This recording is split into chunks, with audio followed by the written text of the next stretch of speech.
رسول اللہ صلی اللہ علیہ وسلم نے فرمایا ہر شخص صبح کو اٹھتا ہے تو اپنے نفس کا سودا کرتا ہے، یا تو اسے آزاد کراتا ہے یا اسے ہلاک کر دیتا ہے، یعنی یا تو اچھے کام کرتا ہے، نیکی کے کام کرتا ہے جن کی وجہ سے وہ دوزخ سے بچ جاتا ہے، یا پھر ایسے کام کرتا ہے کہ جو اس کو ہلاک کر دے، یعنی تباہی کی طرف لے جائیں۔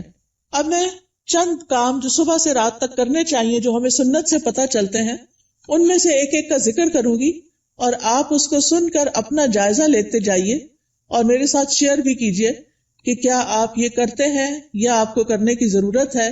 سب سے پہلی چیز کہ جو ہی ہماری آنکھ کھلے ہمیں کیا کرنا چاہیے؟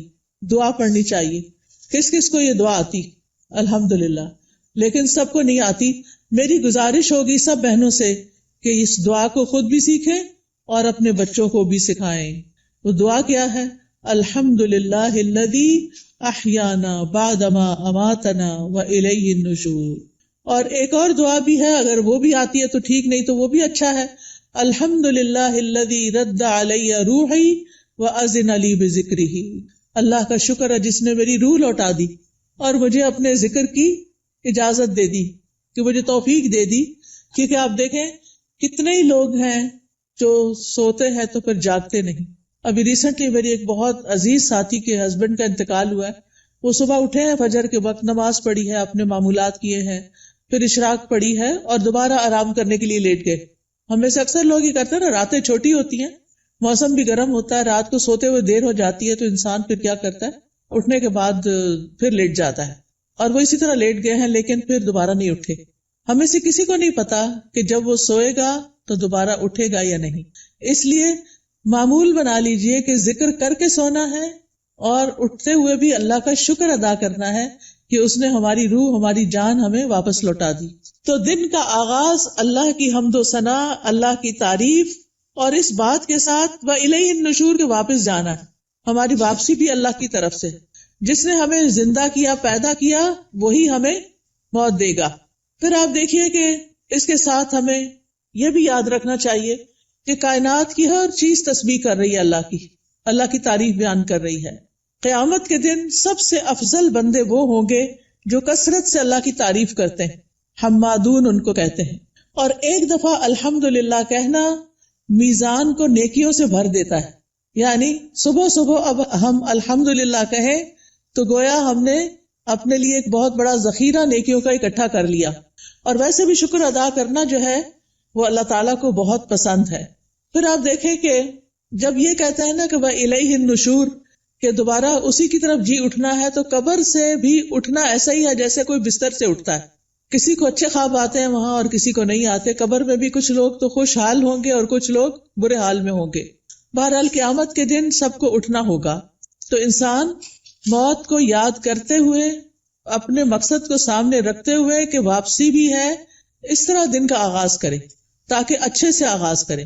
اس کے بعد سب سے پہلا کام آپ کیا کریں گے؟ بیڈ ٹی پیئیں یا کچھ اور کریں گے؟ نماز فجر۔ نماز فجر اسی وقت پڑھیں گے جب آپ فجر کے لیے اٹھیں گے۔ جو لوگ اس وقت نہیں اٹھتے وہ بہت بڑا نقصان کر لیتے ہیں۔ لہذا دن کا آغاز فجر کی نماز سے۔ فجر کی نماز پہلی نماز ہے صبح کی، اس کی بڑی امپورٹنس ہے۔ اللہ تعالیٰ نے بندوں پر 5 نمازیں فرض کی ہیں، اور رسول اللہ صلی اللہ علیہ وسلم نے فرمایا جس نے انہیں ادا کیا اور ان کا حق ہلکا سمجھتے ہوئے ان میں سے کچھ ضائع نہ کیا تو اللہ تعالیٰ کا اس کے لیے قیامت کے دن یہ عہد ہے کہ اس کو جنت میں داخل فرمائے۔ اور جس نے ان کو ادا کیا مگر ان کا حق ہلکا سمجھتے ہوئے، معمولی چیز سمجھتے ہوئے نماز کو ان میں سے کچھ ضائع کر دیا تو اللہ کا کوئی وعدہ نہیں، چاہے تو عذاب دے، چاہے تو معاف کر دے۔ تو اس لیے دن کا آغاز اللہ کی نافرمانی سے نہیں کرنا۔ کس سے کرنا؟ فرما برداری سے۔ اور فرما برداری میں پہلی فرما برداری نماز۔ پہلا سوال قیامت کے دن نماز کا ہوگا۔ اگر اسی ٹیسٹ میں فیل ہو گئے تو آگے اور مشکلات ہو جائیں گی۔ اللہ سبحانہ وتعالی دن میں 2 بار فرشتوں سے بندوں کی نماز کے بارے میں خبر لیتے ہیں، ایک فجر اور ایک عصر۔ وہ پوچھتے ہیں جب تم گئے تھے ان کے پاس تو کیا کر رہے تھے؟ فرشتے بتاتے ہیں وہ نماز پڑھ رہے تھے۔ جب تم نکلے تو کیا کر رہے تھے؟ کیونکہ عصر اور فجر میں شفٹ چینج ہوتی ہے فرشتوں کی۔ عصر کے وقت رات کے فرشتے آ جاتے ہیں ڈیوٹی پر، اور فجر کے وقت دن کے فرشتے آ جاتے ہیں۔ تو وہ بتاتے ہیں کہ ہم نے انہیں اس حال میں چھوڑا کہ وہ نماز پڑھ رہے تھے، اور اس حال میں ان کے پاس پہنچے کہ وہ نماز پڑھ رہے تھے۔ فجر کی نماز کے بارے میں آتا ہے وہ آدمی ہرگز آگ میں نہیں جائے گا جس نے سورج نکلنے سے پہلے اور سورج کے غروب ہونے سے پہلے نماز پڑھی، یعنی فجر اور عصر۔ رسول اللہ صلی اللہ علیہ وسلم نے یہ بھی فرمایا کہ جس نے صبح کی نماز پڑھی وہ شام تک اللہ کے ذمے ہے، یعنی اللہ کی حفاظت میں ہے۔ تو فجر کی نماز بہت امپورٹنٹ نماز ہے، اور نماز پڑھنے والے سے اللہ کا رزق کا وعدہ ہے، اس لیے خود بھی نماز ادا کریں اور گھر والوں کو بھی اٹھائیں، پیار سے، محبت سے، امپورٹنس بتا کے کہ وہ سوتے نہ رہے کیونکہ اس کی نحوست ہوتی ہے۔ فجر کی نماز میں 2 سنتیں پڑھنا بہت ضروری ہے۔ کچھ لوگ صرف فرض پڑھتے ہیں نا، تو فجر میں آپ سنت نہیں چھوڑ سکتے۔ حضرت عائشہ رضی اللہ تعالی عنہا بتاتی ہیں کہ آپ صلی اللہ علیہ وسلم نے فرمایا فجر سے پہلے کی 2 رکعتیں دنیا اور جو کچھ اس میں اس سے بہتر ہے۔ نبی صلی اللہ علیہ وسلم نے ان 2 رکعتوں کو دنیا کی ہر چیز سے قیمتی قرار دیا۔ اور جو سویا رہے اس کے بارے میں آتا ہے نبی صلی اللہ علیہ وسلم کے پاس ایک ایسے آدمی کا ذکر کیا گیا جو رات سے صبح تک سوتا ہی رہا۔ آپ نے فرمایا یہ ایسا شخص ہے جس کے کان، یا فرمایا دونوں کانوں میں شیطان پیشاب کرتا ہے، یعنی غافل ہو جاتا ہے پھر۔ اور اسی طرح ایک اور خواب آپ صلی اللہ علیہ وسلم کو، اس میں آپ کو دکھایا گیا کہ ایک شخص تھا جس کا سر پتھر سے کچلا جا رہا تھا۔ وہ قرآن کا حافظ تھا لیکن قرآن سے غافل ہو گیا اور فرض نماز پڑھے بغیر سو جاتا تھا، یعنی نماز نہیں پڑھتا تھا اور سویا رہتا تھا۔ نماز پڑھتے ہوئے ایک چیز یہ بھی خیال کرنی ہے کہ خشوع کے ساتھ نماز پڑھنی۔ خشوع کا مطلب رونا نہیں ہوتا بلکہ دل کا متوجہ ہونا ہوتا ہے، یعنی شعور کے ساتھ رب سے مناجات کریں، اطمینان اور خشوع سے سجدہ کریں، یعنی پورے سکون کے ساتھ، کیونکہ ایک سجدے کی وجہ سے اللہ تعالیٰ ایک درجہ بڑھا دیتے ہیں اور ایک گناہ مٹ جاتا ہے۔ نماز کے فوراً بعد کیا کرنا چاہیے؟ اذکار، شاباش۔ نماز کے بعد اگر کوئی مصلی پر بیٹھا رہے تو جب تک اس کا وضو نہیں ٹوٹتا فرشتہ اس کے لیے دعا کرتا ہے، اللہم اغفر لہ، اللہم ارحمہ، اے اللہ اس کی بخشش فرما دے، اے اللہ اس پہ رحم فرما۔ یعنی آپ مصلی پہ بیٹھے ذکر کر رہے ہیں، تسبیحات پڑھ رہے ہیں، دعائیں کر رہے ہیں، اور فرشتہ آپ کے لیے دعائیں کرنا شروع ہو گیا ہے۔ تو ہم میں سے ہر ایک کو فرشتوں کی دعائیں لینی چاہیے۔ اسی طرح ہر نماز کے بعد 33 بار سبحان اللہ، 33 بار الحمدللہ اور 34 بار اللہ اکبر پڑھنا چاہیے، اور آخر میں لا الہ الا اللہ وحدہ لا شریک لہ لہ الملک ولہ الحمد وہو علی کل شیء قدیر پڑھا جائے تو جو ایسا کرے گا اس کے سارے گناہ معاف کر دیے جائیں گے۔ ٹھیک ہے، چاہے وہ سمندر کی جھاگ کے برابر ہو۔ کتنی بڑی بات ہے نا یہ، اس لیے اس کا اہتمام کیے رکھنا ہے۔ اگر کسی وجہ سے آپ مصروف ہیں، 33 بار نہیں پڑھ سکتے تو 10 بار بھی پڑھ سکتے ہیں۔ ٹھیک ہے، پھر یہ کہ انگلیوں پر تسبیح کریں، کیونکہ انگلیاں قیامت کے دن کیا کریں گی؟ گواہی دیں گی۔ ہر فرض نماز کے بعد آیت الکرسی ضرور پڑھیں۔ اس کا فائدہ کیا ہے؟ جی، ایسے شخص کو موت کے علاوہ کوئی چیز جنت میں لے جانے سے نہیں روک سکتی۔ اتنا بڑا اجر و ثواب۔ میں یہ ساری باتیں اس لیے کر رہی ہوں کہ آپ اپنا جائزہ لیں۔ اگر کوئی چیز چھوٹ گئی ہے، بھول گئی ہے، پتہ ہے لیکن کرتے نہیں، تو کرنا شروع کر دیں۔ وہ دن جس میں یہ باتیں کریں گے آپ، اس کی نسبت بہت زیادہ اجر و ثواب والا ہوگا جس میں آپ یہ نہیں کریں گے۔ دنیا کے کام کبھی ختم نہیں ہو سکتے، لیکن ہمیں کیا کرنا چاہیے؟ اپنے اذکار، اپنی عبادات کو بھولنا نہیں۔ اسی طرح ہم میں سے اکثر لوگ کہتے ہیں مجھے نظر لگ گئی، وہ فلانے نے جادو کر دیا، وہ گھر میں یہ شر ہو گیا۔ تو اس کا حل بتایا گیا ہے کہ ہر نماز کے بعد قل هو اللہ 1 دفعہ، قل اعوذ برب الفلق 1 دفعہ اور قل اعوذ برب الناس 1 دفعہ پڑھیں۔ یہ نماز کے بعد پڑھنی چاہیے۔ اچھا، اب آپ دیکھیے کہ بعض لوگ بیمار ہوتے ہیں، کوئی ایسی تکلیف ہوتی ہے ان کو سمجھ نہیں آتی، وہ پڑھ کے اپنے ہتھیلی پہ پھونک مار کے اپنے سر سے، منہ اور پورے جسم پر اپنا ہاتھ پھیر لیا کریں۔ اس سے انشاءاللہ ان کا شر بھی دور ہو جائے گا، ان کی بیماری بھی ختم ہوگی۔ نماز کے بعد کیا کرنا چاہیے؟ صبح شام کے اذکار، پروٹیکشن کی دعائیں۔ آپ میں سے کس کس کے پاس ایاک نستعین کتاب ہے؟ الحمدللہ کافی لوگوں کے پاس ہے۔ جس کے پاس نہیں، اگر آج آئی بھی ہے تو ضرور لے لیں، اور انگلش میں بھی ہے، اس میں ٹرانسلیٹریشن کی ہوئی ہے۔ اگر عربی نہیں پڑھ سکتے بچے تو ان کو انگلش میں پڑھنی آ جائے تو وہ بچوں کو ضرور ساتھ ساتھ سکھائیں۔ ہر ماں خود اپنے پڑھنے کے ساتھ اپنے بچوں کو بھی سکھائے۔ تو اگر زبانی یاد نہیں تو دیکھ کے پڑھ لیجئے۔ انشاءاللہ جب آپ پروٹیکشن کی دعائیں پڑھیں گے تو آپ نظر سے، حسد سے اور بہت سے شر سے بچ جائیں گے۔ ٹھیک ہے نا؟ ایسا نہیں کہ لوگوں کی نظر تیز ہوتی ہے، ایسا ہے کہ ہمارے اوپر پروٹیکشن وال نہیں ہوتی کیونکہ ہم اذکار نہیں کرتے۔ اور پھر آپ دیکھیے کہ اگر کوئی شخص آپ میں سے جیسے بزرگ خواتین ہیں جن پہ چھوٹے بچوں کی ذمہ داری نہیں یا گھر کے بہت سارے کام کاج نہیں، تو وہ فجر کی نماز سے سورج طلوع ہونے تک بیٹھے رہے مصلی پر، کیونکہ رسول اللہ صلی اللہ علیہ وسلم نے فرمایا جو شخص صبح کی نماز جماعت کے ساتھ ادا کرے پھر بیٹھا اللہ کا ذکر کرتا رہے یہاں تک کہ سورج نکل آئے، پھر 2 رکعتیں پڑھے اشراق کی، یعنی اس کے لیے ایک حج اور عمرے کا ثواب ہے۔ کوئی معمولی اجر؟ کتنا بڑا اجر کما لیتے ہیں وہ لوگ جو تھوڑا صبر سے بیٹھے رہتے ہیں فجر کے بعد اور نفل پڑھ کے اٹھتے ہیں، اور 2 رکعتیں ہی پڑھنی ہوتی ہیں۔ تو انسان کا دل، اس کی روح، یہ سیراب ہو جاتے ہیں ان اعمال سے جو ابھی تک میں نے آپ کو بتائے۔ آپ کے لیے خیر و برکات کے دروازے کھل جاتے ہیں، دنیا اور آخرت میں سلامتی کا ذریعہ ہے، عظیم اجر و ثواب کا ذریعہ ہے، شر کے آنے سے پہلے، تکلیف کے آنے سے پہلے، واقع ہونے کے بعد اسے ہٹانے کا ذریعہ ہے۔ یہ دعائیں، یہ جو میں بتا رہی ہوں نا، پروٹیکشن کی دعائیں جو ہیں، رب کے سامنے فقر اور عاجزی کا اظہار بھی ہے، اللہ تعالیٰ کی نعمتوں کا اعتراف بھی ہے، اور یہ ایسے ہی ہے جیسے کوئی دشمن سے بچنے کے لیے اپنے آگے کوئی وال کھڑی کر لے۔ تو انشاءاللہ اگر ساری نہیں بھی پڑھ سکتے تو معوذتین، بسم اللہ الذی لا یضر، اعوذ بکلمات اللہ التامات من شر ما خلق، اور کچھ اور مختصر دعائیں پڑھ کے اپنے اوپر بھی پڑھیں اور بچوں کو بھی پڑھنا سکھائیں۔ اس کے بعد کیا کریں گے یہ بتائیے؟ تلاوت کریں، چاہے تھوڑی سی کیوں نہ کریں۔ اور اگر میں سمجھتی ہوں بچوں کے اسکول جانے کا وقت ہوتا ہے تو اپنی تلاوت کا وقت نہیں رہتا، پھر آپ کیا کریں؟ اپنے فون پر قرآن مجید کا کچھ نہ کچھ حصہ ریگولر لگا دیں، کوئی پورے قرآن کو ڈاؤن لوڈ کر لیں، اب تو ایسی ویب سائٹس بھی ہیں، وہاں سے آپ شروع کریں، الحمد سے الناس تک پورا کریں، ہر روز تلاوت لگا دی۔ بچے بھی تیار ہو رہے ہیں، آپ بھی کچن میں کام کر رہی ہیں اور ساتھ ساتھ تلاوت سنیں۔ کیوں؟ ان الذین یتلون کتاب اللہ واقاموا الصلاۃ وانفقوا مما رزقناہم سرا وعلانیۃ یرجون تجارۃ لن تبور، بے شک جو لوگ اللہ کی کتاب کی تلاوت کرتے ہیں، اور تلاوت کا عربی میں معنی فالو کرنا بھی ہوتا ہے، سمجھ کے پڑھنا، اور انہوں نے نماز قائم کی اور جو کچھ ہم نے انہیں دیا ہے اس میں سے انہوں نے پوشیدہ اور ظاہر خرچ کیا، وہ ایسی تجارت کی امید رکھتے ہیں جو کبھی برباد نہ ہوگی۔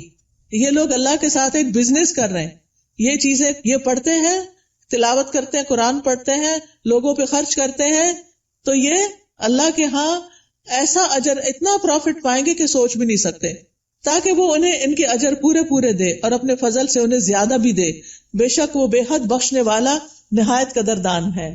تو پیاری بہنوں، تلاوت کو نہیں چھوڑنا، چاہے ایک صفحہ کیوں نہ ہو، ایک ربع کیوں نہ ہو، ہاف جز کیوں نہ ہو، ایک پارہ کیوں نہ ہو۔ میرے ایک بہنوئی تھے، فوت ہو گئے، اللہ تعالیٰ ان پہ رحم فرمائے، وہ چاند کی پہلی تاریخ کو پہلا سپارہ پڑھتے اور آخری کو آخری سپارہ پڑھتے، اور اس طرح ہر مہینے پورا قرآن ختم کر لیتے۔ تو جن لوگوں کی بہت زیادہ مصروفیات، ریٹائرڈ لائف گزار رہے ہیں، ان کو کیا کرنا چاہیے؟ قرآن کی تلاوت زیادہ کرنی چاہیے، کیونکہ قرآن جو ہے یہ غموں کا علاج ہے، شفا ہے، سکون کا ذریعہ ہے، اس لیے اس کو نہیں چھوڑنا۔ ایک حرف پڑھنے کا کتنا اجر ہے؟ 10 گنا۔ ایک حرف الف پڑھیں گے تو 10 نیکیاں، لام پڑھیں گے تو 10 نیکیاں، میم پڑھیں گے تو 10 نیکیاں۔ کیا کوئی اور کام کرنے سے اتنا پروفٹ آپ گین کر سکتے ہیں؟ نہیں۔ ہاں، ایک مشکل ہے، کچھ لوگوں کو پڑھنا نہیں آتا، یا ان کی تجوید ٹھیک نہیں، یا وہ ڈرتے ہیں کہ کوئی سن لے گا تو پھر کیا ہوگا۔ تو ایسی صورت میں ان کو اپنی تجوید ٹھیک کرنی چاہیے۔ اس کے لیے میں آپ کو ایک طریقہ بتاتی ہوں، اور وہ طریقہ ہے ایک ایپ ڈاؤن لوڈ کر لیں، لرن قرآن۔ کس کس کے پاس ہے یہ ایپ؟ 8-10 لوگوں کے پاس ہے، زیادہ نہیں ہے۔ آپ یہ ایپ اگر ڈاؤن لوڈ کر لیں، اچھا قرآن پر آل کس کے پاس ہے؟ وہ بھی تھوڑے سے لوگوں کے پاس ہے۔ ان دونوں میں سے کوئی بھی ایپ آپ ڈاؤن لوڈ کر لیں، یہ آپ آئی فون پہ بھی کر سکتے ہیں اور اینڈرائڈ پہ بھی کر سکتے ہیں، ٹھیک ہے۔ اس میں آپ تجوید سیکشن پہ چلے جائیں، تجوید پہ جائیں گے تو وہاں آپ کو ایک ایک آیت کہلوائی ہوئی ملے گی۔ پہلے ٹیچر پڑھے گی، پھر پیچھے آپ پڑھیں گے۔ تو آپ کیا کریں، جب ٹیچر پڑھ رہی ہو غور سے سنیں، جب اسٹوڈینٹس آگے پڑھے آپ بھی ساتھ شامل ہو جائیں۔ تو اس طرح روز پڑھتے پڑھتے آپ کی تجوید ٹھیک ہو جائے گی، کیونکہ بعض کا جب انسان بڑا ہو جاتا ہے نا تو اس کو شرم آتی ہے کسی کے پاس جا کے غلطیاں نکلوانے کی، یا ٹائم نہیں ہوتا، یا فیس نہیں دے سکتے، یا کوئی اور مسائل ہوتے ہیں۔ تو آپ قرآن مجید کھول کے بیٹھ جائیں، آڈیو لگا کے بیٹھ جائیں، اور 7 انگلی رکھ کے ایک ایک آیت کو پڑھ پڑھ کے یاد کریں، اس کے مخارج ٹھیک کریں، ادائیگی ٹھیک کریں، ٹھیک ہے۔ جس گھر میں قرآن پڑھا جاتا ہو وہاں فرشتے حاضر ہوتے ہیں، ابو ہریرہ کہا کرتے تھے بے شک قرآن پڑھنے کی وجہ سے گھر اپنے رہنے والوں کے لیے کشادہ ہو جاتا ہے، اس میں فرشتے حاضر ہوتے ہیں، شیاطین اس گھر کو چھوڑ دیتے ہیں اور اس کی خیر و برکت بڑھ جاتی ہے. یعنی اس گھر میں خیر و برکت ہوتی ہے جس میں کیا ہوتا ہے؟ قرآن کی تلاوت ہوتی ہے. آج آپ دیکھیں ہمارے بچے ویڈیو گیمز کے پیچھے دیوانے ہیں، قرآن پڑھنے کے لیے تیار نہیں. ہم اپنے پیچھے کیا چھوڑ کے جا رہے ہیں؟ آپ کو پتا نا جب بچے قرآن پڑھتے ہیں تو ماں باپ کو بھی ثواب ملتا ہے کیونکہ انہوں نے ان کو پڑھوایا. لیکن اگر ہمارے بچے قرآن ہی نہیں پڑھ رہے تو مرنے کے بعد کون ہمارے لیے دعائیں کرے گا؟ کون ہمارے لیے کچھ کرے گا؟ تو اس لیے پیاری بہنوں، آپ ان کے لیے عملی نمونہ بنو، رول ماڈل بنو. آپ گھر میں ان کے بیچ میں بیٹھ کے تلاوت کرو، سیکھو. اگر نہیں تو انہیں بتایا میں اب دیکھو اس ایج میں سیکھ رہی ہوں، چلو ہم سب مل کے سیکھتے ہیں. ان کو بھی ساتھ بٹھا لیں، چھوٹی سی گھر میں کلاس بنا لیں، 2-3 بچے اور آپ خود بیٹھ جائیں. اگر آپ کے ہسبینڈ بھی ساتھ بیٹھ جائے تو بہت ہی اچھا ہے. اگر یہ نہیں ہوتا تو کوئی ٹیچر ہائر کریں جو گھر پہ آئے یا آپ اس کے پاس لے جائیں یا آن لائن پڑھائیں. لیکن اس فریضے سے آپ نے کوتاہی نہیں کرنی کہ بچوں کو قرآن سکھا کے جانا ہے دنیا سے. اور جس گھر میں قرآن نہیں پڑھا جاتا وہ اپنے رہنے والوں کے لیے تنگ ہوتا ہے، نحوست ہوتی ہے اس میں، فرشتے اس گھر کو چھوڑ دیتے ہیں، شیاطین آ جاتے ہیں اور اس گھر کی خیر و برکت کم ہو جاتی. تب ہمارے اوپر ہے نا، ہم کیا چاہتے ہیں. قرآن مجید صرف موبائل سے نہیں پڑھیں، وہ بھی ٹھیک ہے اگر نسخہ نہیں ہے آپ کے پاس، لیکن مصحف ہونا چاہیے. اور مصحف کو اپنے سرانے رکھا کریں. سرانے سے مطلب بیڈ سائڈ ٹیبل ہے نا، وہاں رکھا کریں، کیونکہ قبر میں بھی قرآن سرانے کی طرف سے آئے گا اور بچائے گا. اگر دنیا میں ساتھ نہیں رکھا نا، قبر میں نہیں آئے گا. سمجھ آ گئی بات؟ تو ابھی سے اس کو پاس رکھے، ساتھی بنائیں تاکہ قبر میں بھی وہ آپ کے ساتھ ہو. حدیث میں آتا ہے آدمی کو جب اس کی قبر میں لایا جاتا ہے تو فرشتہ اس کے سر کی طرف سے عذاب دینے کے لیے آتا ہے، تو تلاوت قرآن اسے دور کر دیتی ہے. قبر میں عذاب نہیں دینے دیتے، وہ کہتے پیچھے جاؤ. جب فرشتہ سامنے آتا ہے تو صدقہ اسے دھکیل دیتا ہے. جب پاؤں کی طرف آتا ہے تو مساجد کی طرف جانا اس کو دھکیل دیتا ہے. ٹھیک ہے. پھر آپ دیکھیے کہ تلاوت کر لی آپ نے تو آپ اب اٹھ کے 2 نفل پڑھ لیں اگر آپ نے پہلے نہیں پڑھے تلاوت سے، ورنہ فجر کی نماز پڑھ کے تلاوت شروع کر دیں اور پھر اشراق کے نفل پڑھ لیں تو ٹائم بھی پاس ہو جائے گا، حج عمرے کا ثواب بھی ملے گا. یہ 2 نفل جو ہیں سارے جوڑوں کا صدقہ ہے. میں اکثر لوگوں کو بتاتی ہوں اگر آپ کے جسم میں آپ کو جوائنٹس پین ہے تو آپ یہ تجربہ کر کے دیکھیں، اپنے سارے جوڑوں کا صبح صبح صدقہ دیں، 2 نفل پڑھیں، آپ کی تکلیف دور ہو جائے گی. کیونکہ میں نے یہ پرسنلی ایکسپیرینس کیا. پھر آپ دیکھیے ہر روز اپنے نفع مند علم میں اضافہ کریں، چاہے کوئی اچھا لیکچر سنیں، چاہے کوئی کلاس جوائن کریں، چاہے کوئی کتاب پڑھیں. تو علم نافع جو ہوتا ہے وہ 2 طرح کا ہوتا ہے، ایک دینی اور شرعی علم جس میں ہم قرآن کا ترجمہ سیکھتے ہیں، تفسیر سیکھتے ہیں، جس میں ہم دعائیں سیکھتے ہیں، جس میں ہم نماز کا طریقہ سیکھتے ہیں، سیرت کے بارے میں سیکھتے ہیں، احادیث پڑھتے ہیں. یہ دینی علوم ہے. اور دنیاوی علم جس سے انسان دوسروں کو فائدہ پہنچا سکے، جیسے طب ہے، ڈاکٹر بننا ہے، بزنس ہے، ایگریکلچر ہے، انڈسٹری کے بارے میں جاننا، آئی ٹی کے بارے میں، یہ ساری تعلیم حاصل کرنا تاکہ آپ دوسرے لوگوں کو فائدہ پہنچا سکیں اور اپنی ارننگ بھی کر سکیں. تو یہ بہت فائدے کی چیز ہے کہ اب آپ نے نماز، قرآن، تلاوت، اشراق سب کر لی. اب یا اپنی جاب پہ جائیں یا پھر اگر گھر میں ہیں تو گھر کے کام کاج کریں اور اس کے بعد اپنا نالج بھی بڑھائیں. اس کے لیے آپ سیکوینس کے ساتھ لیکچر سنا کریں. کبھی حدیث جیسے شروع کر لی ہے تو وہ سارے لیکچرز پورے کر لیں، ہر روز ایک ایک کر کے. اگر تفسیر شروع کر لی ہے تو اس کو شروع کر کے آگے تک لے جائیں، لیکن اپنے علم میں پختگی لائیں. اور اگر ہو سکے تو کوئی نہ کوئی کلاس جوائن کریں.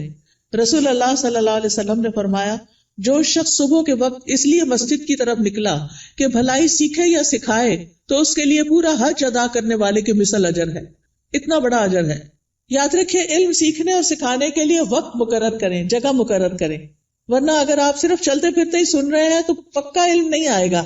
کوئی بات سمجھ آئے گی، کوئی نہیں آئے گی. نہ ہونے سے بہتر ہے کچھ تو سن لیں، لیکن گھر میں بھی ٹیبل چیئر سیٹ کر کے رکھیں اور اپنا لیپ ٹاپ سیٹ کریں اور کوئی آن لائن کلاس جوائن کر لیں یا پھر گھر میں پڑھیں، خود سے سیلف اسٹڈی کریں، لیکن ٹائم اور پلیس، زمان اور مکان مقرر کریں. اس سے آپ کی گروتھ ہوگی. جتنا جتنا آپ سیکھتے جائیں گے آپ نیکیوں میں آگے بڑھتے جائیں گے، برائیوں سے دور ہوتے چلے جائیں گے. پھر آپ دیکھیں کچھ بہنیں ناشتہ نہیں کرتی، وہ کہتی ہیں کہ موٹے ہو جائیں گے اور چھوڑو پڑے، لیکن ناشتہ ضرور کریں. آپ کو کام کرنے کے لیے، پڑھنے کے لیے، جاب پہ جانے کے لیے انرجی چاہیے. چاہے چند کھجوریں ہی کیوں نہ کھا لیں، کھجور پانی لے لیں، کچھ اور سیڈز وغیرہ لے لیں، نٹس لے لیں، جو بھی آپ کو پسند ہو. اگر دودھ پسند ہے تو زیادہ دودھ اور کم چائے ڈال کے پی لیں. بہت سے لوگ صرف کافی پی لیتے ہیں، تو وہ درست نہیں کہ آپ اپنے آپ کو صرف ایسی چیزوں پر کہ جو آپ کے اندر کیفین ڈالے اور آپ صرف اس کی وجہ سے ایکٹیو اور غذائیت نہ ہو، تو آپ دیکھیں کہ پھر آپ سے بہت سے کام ہو نہیں پاتے، آپ جلدی تھک جاتے ہیں. تو اس کو بھی بچائیے. اپنے جسم کی حفاظت بھی عبادت ہے، ٹھیک ہے نا؟ جسم کی حفاظت بھی عبادت ہے. یہ نہیں کہ سب کی ٹیک کیئر کرتے کرتے اپنے آپ کو بھلا کے رکھ دیں اور پھر کسی کام کے نہ رہیں، نمازیں بھی بیٹھ کے شروع کر دیں. یہ نہیں ہونا چاہیے. پھر آپ دیکھیے کہ کھانا کھانا بھی عبادت ہے. بسم اللہ پڑھ کر کھائیں، بیٹھ کر کھائیں. میں نے دیکھا ہے کہ بعض اوقات لوگ اس بات کی پرواہ نہیں کرتے، چلتے پھرتے کھا رہے ہوتے. خاص طور پر مائیں کچن میں کام کر رہی ہیں، اپنا ناشتہ رکھ لیا، ادھر سے ایک نوالا لیا، ادھر کام کیا. یہ درست نہیں. آپ کے بچے بھی یہی کریں گے. چھوٹے بچوں کو بھی میں نے دیکھا ہے وہی بھاگتے دوڑتے کھا رہے ہوتے ہیں. یہ درست طریقہ نہیں ہے. سنت طریقے سے کھائیں، کھانا عبادت ہو جائے گا. پھر دائیں ہاتھ سے کھائیں اور پیئیں. ہر گھونٹ پہ الحمدللہ کہیں. پھر کھانا کھا کر بھی دعا کریں. کس کس کو آتی ہے دعا؟ پڑھیں مل کے ذرا کھانا کھانے. الحمدللہ. کچھ لوگوں کے ہونٹ نہیں ہلے، یا تو دعا نہیں آتی یا بخل کیا انہوں نے پڑھنے میں. اگر نہیں آتی تو کوئی حرج نہیں، سیکھ لیں. آپ کا دن عبادت بن جائے گا. ہمارے دین میں صرف نماز پڑھنا عبادت نہیں. ہم نے ابھی آیت میں کیا سنا؟ نماز پڑھو اور نیکی کرو. وہ کون سی نیکی ہیں جو نماز کے علاوہ ہیں؟ وہ یہی نیکیاں ہیں. اپنی کیئر کرنا بھی نیکی ہے، اور بسم اللہ پڑھ کے کھانا بھی نیکی ہے، الحمدللہ کہنا بھی نیکی ہے. جو بندہ پانی پی کر الحمدللہ کہتا ہے، اللہ اسے راضی ہو جاتا ہے، خوش ہو جاتا ہے. کہ یہ مشکل کام تو نہیں اللہ کو راضی کرنا، بشرطے کہ ہمارے کچھ آداب اور مینرز ایسے ہوں. صبح صبح اپنے آپ سے سیلف ٹاک کیا کریں اور کہا کریں میری ساری زندگی میرے رب کے لیے، میں اللہ کی بندی ہوں، اللہ کی فرما بردار بنوں گی، اللہ کا حکم مانوں گی، اللہ کو راضی کروں گی. اپنے آپ سے یہ باتیں کیا کریں. میں ہر کام اللہ کی پسند کا کیا کروں گی، کیونکہ جو آپ سوچتے ہیں آپ بولتے ہیں پھر وہ کرتے بھی ہیں. ٹھیک ہے نا؟ کیونکہ ہمارے دل میں کیا ہوتا ہے، فلاں کیا کہے گا، اس کو خوش کرنا، اس کو راضی کرنا، فلانا کام کرنا، فلانا. ٹھیک ہے وہ سب کریں، لیکن اپنا خیال بھی رکھیں. ہم نماز پڑھ کے بھی عبادت کرتے ہیں، ہم مخلوق کا خیال رکھ کے بھی عبادت کر رہے ہوتے ہیں، اور ہم اپنے عادات کو اچھا بنا کے بھی عبادت کر رہے ہوتے ہیں. تو ہمیں اپنا ایمان بھی بڑھانا ہے، اور ایمان بڑھانے والا ماحول بھی قائم کرنا ہے. اپنے گھر کا ماحول، اپنے سوشل سرکل کا ماحول ایمان بڑھانے والا. آپ ایسے لوگوں سے ملیں جن سے ملنے کے بعد آپ کا ایمان اوپر جائے، اور ان لوگوں سے ذرا دور رہیں، اسپیس دیں جن سے مل کے آپ کی طبیعت خراب ہوتی ہے اور وہ ایسی غیبت کرتے ہیں کہ آپ کا ایمان خراب کر دیتے ہیں. کیونکہ میں نے دیکھا ہے کہ بہت دفعہ خواتین سب بچے وغیرہ اسکول گئے، ہسبینڈ آفس گئے، اب کیا شروع ہو گئے، موقع مل گیا ان سب کی شکایتیں کرنے کا. کبھی اماں کو شکایت لگا رہے ہیں، کبھی دوست کو لگا رہے ہیں. روزانہ کی روٹین. کچھ لوگوں کو تو ہمیں فون کرنا ہی ہوتا ہے کہ ہمارے دوست ہوتے ہیں، آ نہیں سکتے، ہم جا نہیں سکتے، تو ہم فون پہ باتیں کرتے ہیں. اور اب تو فیس ٹائم اور پتہ نہیں کیا کیا باتیں کرنے کے ذریعے آ گئے ہیں دور بیٹھے لوگوں سے بھی. ایک دن ایک بچی نے مجھے فون کیا، رو رہی ہو. میں نے کہا کیا مسئلہ ہے تمہیں؟ کچھ اور کی طرف سے تکلیف ہے؟ نہیں کوئی تکلیف نہیں، تمہارے رزق کی کمی نہیں، وہ بھی کمی نہیں، میرے پاس ہر نعمت. میں نے کہا پھر کیوں رو رہی؟ کہتی وہ میری بھابھی نے میری امی کا جینا حرام کر رکھا ہے. میں نے کہا آپ کو کیسے پتا چلا؟ یعنی مجھے لیٹسٹ خبر دے رہی تھی کہ آج میری بھابھی نے یہ فساد گھر میں کیا ہے. میں نے کہا وہ اللہ کے بندے آپ کو بتاتے کیوں ہیں؟ وہ یو کے میں رہتی تھی. میں نے کہا آپ پاکستان کی خبریں یو کے میں سن کے رو کے کینیڈا میں رپورٹ کر رہی ہیں، ساری دنیا کو سر پہ اٹھایا ہوا ہے. کیا فائدہ ایسی زندگی کا؟ اگر ہمارے گھر میں کوئی جھگڑا نہ تو اللہ کے واسطے بیٹیوں کو آرام سے اپنے گھر میں رہنے دیں، اپنے جھگڑوں کو گھر میں خود ہی نپٹا لیں. بہو کی شکایتیں بیٹی کو، بیٹی کی شکایتیں باپ کو، اس کی اس کو یہ چھوڑ دیں. یہ سکون برباد کرنے والی چیزیں ہیں. بات کریں تو علم کی بات کریں، اچھی کسی کو کھانا پکانے کی ٹپ دیں، کوئی بیمار ہے تو اس کو صحت کے لیے کوئی مشورہ دیں، لیکن اس قسم کی باتیں نہ کریں، کیونکہ یہ غیبت ہے. اور آپ کی نے جو وہ صبح سے وہ اٹھی ہوئی ہے نا، اور جو کچھ کیا ہے سب صفائی ہو جائے گی، شام ہونے سے پہلے سب کچھ ختم. تو اس لیے بہت ضروری ہے کہ ہم کیا کریں، اپنی زندگی کا جائزہ لیں کہ کون سی چیزیں ایمان بڑھانے والی ہیں اور کون سی گھٹانے والی ہیں. ایمان گھٹانے والے کام، گناہ کے کام، نافرمانی کے کام، جھوٹ اور بخل. پھر آپ دیکھیں کہ اپنے جسم اور اپنی روح کا خیال کرنے کے لیے اپنے آپ کو صاف ستھرا رکھیں، یہ بھی عبادت ہے. آپ نے وہ حدیث سنی ہوگی نا، صفائی نصف ایمان ہے. وہ بچپن میں رٹا دیتے ہیں. اپنے جسم کی صفائی، ایکسٹرا بالوں کی صفائی، اپنے کپڑوں کی صفائی، اپنے گھر کی صفائی پہ لگ جائیں. اور کس نیت سے کہ یہ عبادت ہے. میں اپنا ماحول صاف کر رہی ہوں، اپنے گارڈن کو صاف کر رہی ہوں، اپنی کھڑکیاں صاف کر رہی ہوں، جو بھی کریں. اور ایک ہی دن میں سب کچھ نہیں کریں پھر نماز بھی نہیں پڑھی جائے گی. اپنا اسکیجول بنا کے سیٹرڈے کو یہ کرنا، سنڈے کو یہ، منڈے کو یہ، اور کس کام میں کس کو ساتھ لگانا ہے، بچوں کو لگانا ہے، ہسبینڈ کو لگانا ہے، اپنی کسی فرینڈ کو بلا کے ساتھ لگانا ہے، وہ سارا کچھ لکھ کے رکھ لیں. اور اکیلی اپنی جان پہ زیادہ بوجھ نہ ڈالے. ٹھیک ہے. پھر اپنے جسم، ناخن، بال، دانتوں، ان سب کی صفائی کا اہتمام. مسواک رب کو راضی کرنے کا ذریعہ ہے. پھر وضو کے بعد کی دعا، پھر اذان سن کے اس کی دعا. پھر کوئی بھی ایسی چیز جو آپ کو پریشان کرتی ہے اس کے بارے میں اپنے رب پر توکل کہ یا رب تو ہی کرنے والا ہے، میں تیری ہی طرف رجوع کرتی ہوں، تجھ سے ہی دعا کرتی ہوں. اور رب سے دل ہی دل میں باتیں کیا کریں. کسی بھی طرح کے حالات ہوں اللہ کی رحمت سے نا امید نہ ہوں، اللہ کی رحمت سے پر امید رہیں. باہر گروسری کرنے جا رہے ہیں، کوئی بھی کام کر رہے ہیں، اس کے ساتھ اپنا غور و فکر اور ذکر جاری رکھیں. تمام دن اللہ کے ذکر سے اپنی زبان کو تر رکھیں. یعنی دنیا کے کام کرتے ہوئے جب زبان یعنی کہ خالی ہے، کچھ بھی بولنے کو نہیں، تو اللہ کا ذکر دل ہی دل میں اور زبان سے کرتے رہیں، کیونکہ اس سے آپ کے دل میں سکون رہے گا، آپ کی روح سرشار رہے گی. ایک دفعہ سبحان اللہ اور الحمدللہ کہنے سے زمین آسمان بھر جاتا ہے. اور یہاں پر کچھ کارڈز بھی ہم آپ کے لیے لائے ہیں جن میں اذکار ہیں، تو اپنے کام کاج سے فارغ ہو کے آپ وہ ذکر کر سکتے ہیں، جیسے یہ تسبیحات ہیں. پھر اسی طرح اگر آپ کو رزق کی تنگی ہے تو یہ رزق میں کشادگی کے لیے دعائیں ہیں. پھر اگر کسی اہم کام میں آپ کو مشورہ کرنا تو یہ استخارہ ہے، استخارہ کیسے کریں اور اس کی دعا. پھر اسی طرح اللہ کا شکر ادا کرنے کے لیے یہ الحمدللہ کا کارڈ ہے، یہ دعائیں ہیں شکر ادا کرنے کی، اللہ کی تعریف کی، کیونکہ اللہ کی تعریف کرنے والے قیامت کے دن سب سے افضل بندے ہوں گے. پھر یہاں کچھ تسبیحات بتائی گئی ہیں، ان کا انگلش میں بھی ٹرانسلیشن ہے جن کے بہت بڑے بڑے فائدے ہیں. پھر آپ دیکھیے اگر قرض سے پریشان ہیں، مالی معاملات میں، تو یہ دعائیں ہیں، ان کا بھی انگلش ٹرانسلیشن موجود ہے. پھر یہ پروٹیکشن کی دعائیں ہیں. تو آپ دیکھیے کہ معمولی قیمت کے یہ کارڈ جو ہیں آپ کی زندگی میں بہت بڑی تبدیلی لا سکتے ہیں. تو آپ نے اگر یہ سارے اپنے گھر میں رکھے ہوئے ہوں، ایک دن ایک اٹھا کے پڑھ لیجئے، دوسرے دن دوسرا پڑھ لیجئے، تیسرے دن تیسرا پڑھ لیجئے، اور اس طرح آپ کا ذکر کے ساتھ ایک رابطہ قائم ہو جائے گا. کثرت سے توبہ استغفار کریں. اگر کوئی مسائل ہے زندگی میں، کوئی پریشان کر رہی ہے چیز، تو استغفار کی کثرت، استغفر اللہ کی تسبیح کر سکتے ہیں، اللہم اغفر لی کی تسبیح کر سکتے ہیں. پھر اسی طرح وقت کا بہتر سے بہتر استعمال کریں. وقت جو ہے وہ بہت قیمتی نعمت ہے، ایک دفعہ اگر وقت چلا جائے تو دوبارہ نہیں آتا. اس لیے ہر دن کو مفید اور پروڈکٹیو ڈے بنائیں.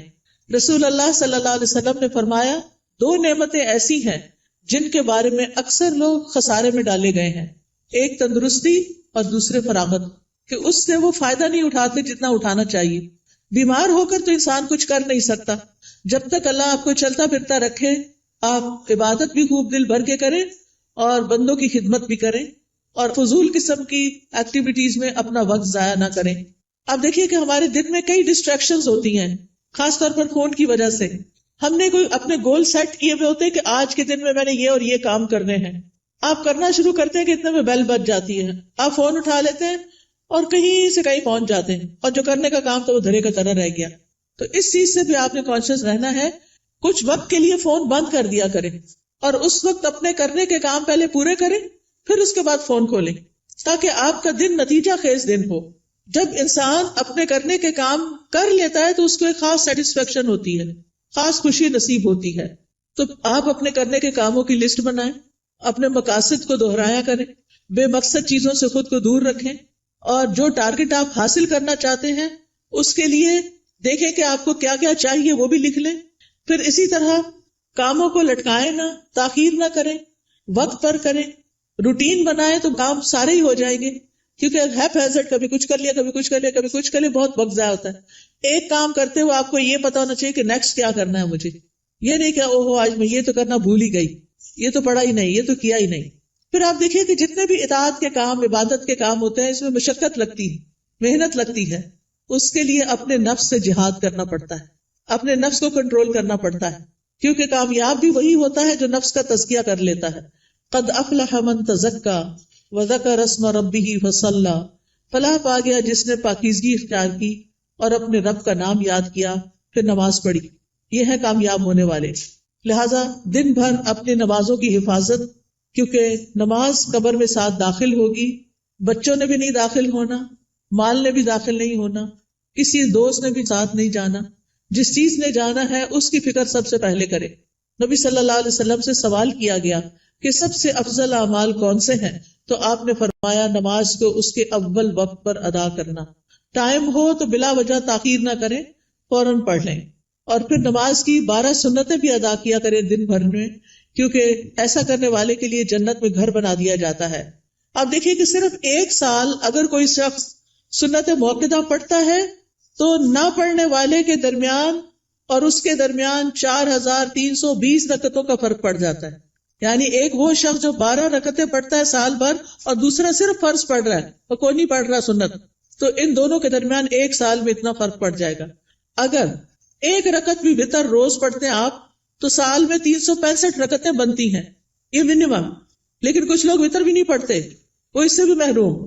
روزانہ چاشت کی 2 رکعتیں پڑھنا یا اشراق کی 2 رکعتیں پڑھنا اور نہ پڑھنا برابر نہیں، 703 رکعتوں کا فرق پڑ جاتا ہے. ٹھیک ہے، تو اس لیے اپنی سستی کی وجہ سے نمازوں سے غفلت نہ برتیں، سنتوں کی بھی حفاظت کریں. پھر یہ ہے کہ دن میں کوئی چوٹ لگ گئی، کوئی بری خبر سن لی، کوئی بچے کا کام ایسا آ گیا، کوئی دل کو ناخوشگوار کرنے والی چیزیں آ گئی، تو ایسے میں اللہ کی طرف فوراً رجوع کریں. کوئی بری خبر سن لی، فوراً اللہ کی طرف رجوع. اور پھر اس کے بعد ہر کام عبادت سمجھتے ہوئے کریں، چاہے کھانا پکانا ہے، چاہے صفائی کرنا ہے، چاہے کپڑے دھونا ہے. کھانا کھلانا جو ہے وہ افضل ترین عبادت ہے. قرآن مجید میں آتا ہے وَيُطْعِمُونَ الطَّعَامَ عَلَى حُبِّهِ مِسْكِينًا وَيَتِيمًا وَأَسِيرًا إِنَّمَا نُطْعِمُكُمْ لِوَجْهِ اللَّهِ لَا نُرِيدُ مِنكُمْ جَزَاءً وَلَا شُكُورًا. وہ اس کی محبت میں کھلاتے ہیں مسکین کو، یتیم کو، اسیر قیدی کو. کیا کہتے ہیں کھلاتے ہوئے؟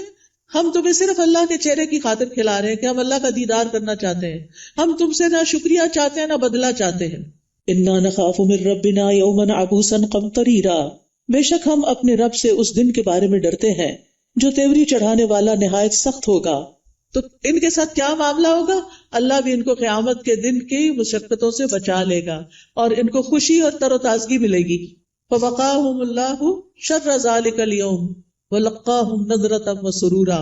تو اس لیے کھانا گھر والوں کو بھی پکا کے کھلائیں یا مہمانوں کے لیے پکائیں تو خوشی خوشی پکائیں، احسان نہ جتائیں اور ضائع نہ کریں.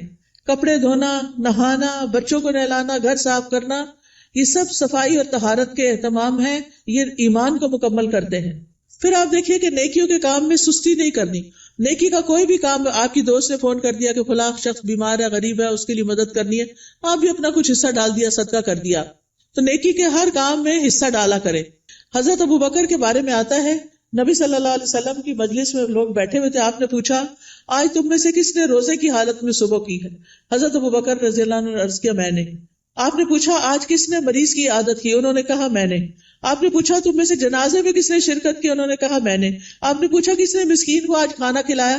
تو ابوبکر کہتے ہیں میں نے رضی اللہ عنہ. تو نبی صلی اللہ علیہ وسلم نے فرمایا جب کسی شخص کے لیے ایک ہی دن میں یہ خصلتیں جمع ہو جائیں وہ جنت میں ضرور داخل ہوگا. یہ جنت میں جانے والے کام. اچھا ہمیں پتہ چلتا رہتا ہے کوئی بیمار ہے، جب کہتے ہیں اللہ اس کو شفا دے، بس ادھر ہی بیٹھ گئی، خبر نہیں لیتے. ہمیں پتہ ہوتا ہے کہ کوئی بھوکا ہے یا نہیں کھانا پکا سکتا یہ کھا سکتا، ہم کر سکتے ہیں تو ہم توجہ نہیں کرتے. ہم راشن کا انتظام کر سکتے، ہم کسی بھی طرح مدد کر سکتے ہیں، لیکن اس کی طرف توجہ کرنے کی ضرورت ہے. پھر اللہ کی نافرمانی سے بچیں، جہنم کو سامنے رکھتے ہوئے گناہوں سے بچیں. یعنی صرف نیکی کے کام کرنا کافی نہیں، گناہوں سے بچنا بھی بڑا ضروری ہے. پھر لوگوں کے ساتھ معاملہ کرتے ہوئے اچھے اخلاق سے پیش آئیں. سب سے پہلا حق آپ کے اوپر والدین کا ہے. زندہ ہیں تو ان کی زیارت کو جائیں، ان سے بات کریں، ان کے لیے دعائیں کریں، ملاقات